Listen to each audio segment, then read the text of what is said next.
আরে সবাই ভয় পেলে নাকি? তোমরা যেটা ভাবছো এটা সেটা না, এটা উই চিংড়ি না রে বাবা, এটা হলো চিতি কাঁকড়া। মানে ছোট সাইজের যেগুলো পুকুরে পাওয়া যায়, দেশি কাঁকড়াগুলো, সামুদ্রিক না। বাজারে গিয়ে দেখলাম আজকে এগুলো জ্যান্ত পাওয়া যাচ্ছে, তাই কেটে কুটে পরিষ্কার করে নিয়ে চলে এসেছি। বাড়িতে একটু এসে ভালো করে পরিষ্কার করে ধুয়ে নিয়ে নুন আর হলুদ মাখিয়ে রেখে দিয়েছিলাম। এবার কড়াইতে সামান্য পরিমাণে একটু সর্ষের তেল দিয়ে এটাকে জাস্ট এপিট ওপিট করে একটু হালকা করে ফ্রাই করে নিয়েছি। এরপর ওই কড়াইতে আরও কিছুটা পরিমাণ সর্ষের তেল দিয়ে তাতে শুকনো লঙ্কা ফোড়ন দিয়ে 4টে বড় বড় সাইজের পেঁয়াজ স্লাইস করে কেটে দিয়ে দিয়েছি। বেশ ভালো করে লাল লাল করে ভাজবো। তারপর একটা বড় সাইজের রসুন আর হাফ ইঞ্চি আদা থেতো করে দিয়ে এই পেস্টটা এই পেঁয়াজের সাথে ভালো করে ভাজা ভাজা করতে হবে। এরপর ওর মধ্যে হলুদ গুঁড়ো, জিরে গুঁড়ো, ধনে গুঁড়ো আর অল্প পরিমাণ গরম মশলা দিয়ে ভালো করে মশলাটা ভাজা ভাজা করতে হবে।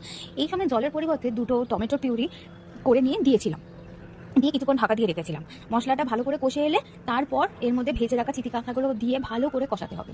তারপর খুব সামান্য পরিমাণ জল দিয়ে, উষ্ণ গরম জল দিয়ে ঢাকা দিয়ে রাখতে হবে।